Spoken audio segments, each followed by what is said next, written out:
Bonsoir les amis, j'espère que vous allez bien et ce soir je prends juste quelques minutes pour vous parler d'une notion que je trouve fort intéressante, c'est-à-dire que tout ce qui nous arrive est nécessaire.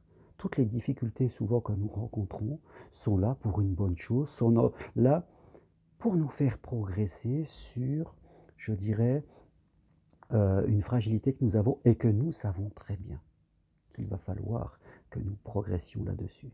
Bien sûr, en nous, il y a une partie de nous qui va résister parce qu'elle a peur, parce que c'est inconfortable, parce que quelquefois faut se confronter aux autres, aux gens, à certaines situations, on ne va pas y aller.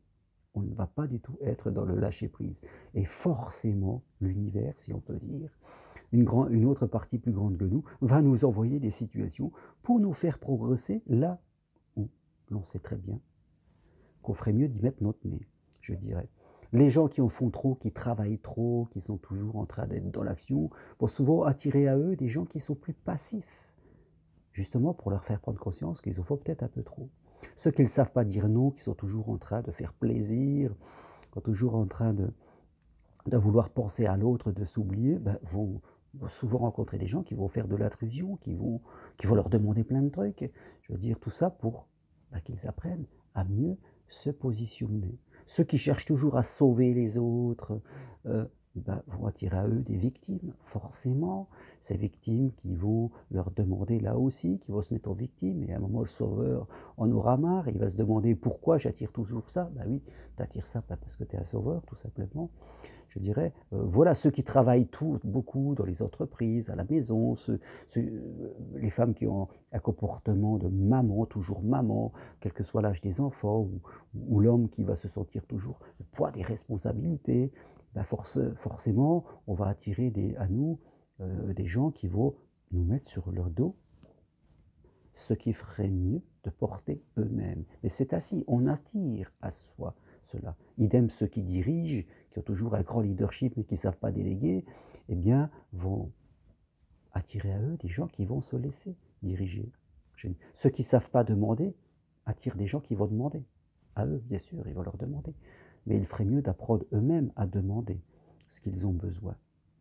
Ceux qui sont dans le contrôle vont attirer à eux des gens qui sont plutôt cool, souvent qui vont être voire limite négligents quelque part. Et celui qui contrôle, bien sûr, va s'énerver de plus en plus parce qu'il trouve que sa compagne, son compagnon, son collègue de travail va être trop négligent.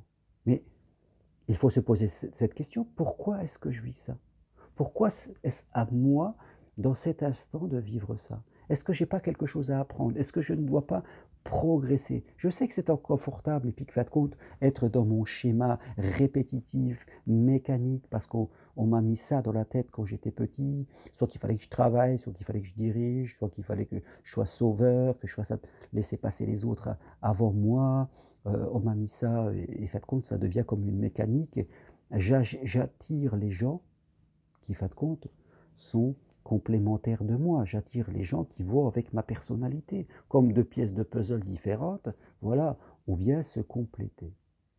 Mais à un moment, on se pose cette question, est-ce que j'ai pas à évoluer? Parce qu'on peut changer les choses. Bien sûr, c'est pas facile parce que ça nous fait changer de comportement. Ça nous oblige à regarder. Ça nous oblige à prendre la responsabilité aussi. Et quelquefois, les autres ne vont pas comprendre. Il faut trouver les mots, savoir leur dire qu'on a changé, qu'on veut évoluer, qu'on a d'autres besoins. C'est important. Sinon, les choses vont se répéter sans fin, que ce soit dans notre vie amoureuse, dans notre vie relationnelle, dans nos vies professionnelles avec les autres. À un moment, on nous a peut-être appris un comportement qu'on fait, c'est bien, et à un moment, on le met à jour. Parce que ce qui se passe ne nous correspond plus. Il y a un inconfort qui dure temporairement. Très peu de temps souvent. Parfois, il n'existe pas parce que les autres, une fois qu'on leur a dit qu'on a changé, ils disent ok, ok, ils étaient juste comme ça parce que nous, on était comme ça. Vous voyez ce que je veux dire? N'attendez pas que les autres devinent que vous voulez changer. Sachez le dire de façon claire, respectueuse, calme, exprimez-vous. Déjà, il faut savoir ce que vous voulez. Et après, apprenez à le dire et que vous verrez qu'à 80% du temps, les gens sont d'accord. Ils disent ok, ok, bon ben nous on faisait ça comme ça parce que toi tu étais comme ça, c'est tout. Je veux dire, quelque part. Les gens accèdent à vos demandes, je dirais. Donc, Sachez être clair entre ce que vous voulez aujourd'hui par rapport à vos comportements à faire évoluer. Sachez l'exprimer et vous verrez que les choses vont aller beaucoup mieux. Voilà ce que j'avais simplement envie d'échanger avec vous ce soir, parce que c'est une notion importante que j'aborde dans mes accompagnements, mais aussi dans mes formations individuelles, c'est-à-dire voilà, arriver à avoir des nuances dans nos comportements. Voilà. Prendre conscience de nos comportements mécanisés utiles, mais parfois qui ne sont plus adaptés à qui l'on est ou à certaines situations. Voilà, merci, à bientôt et au revoir.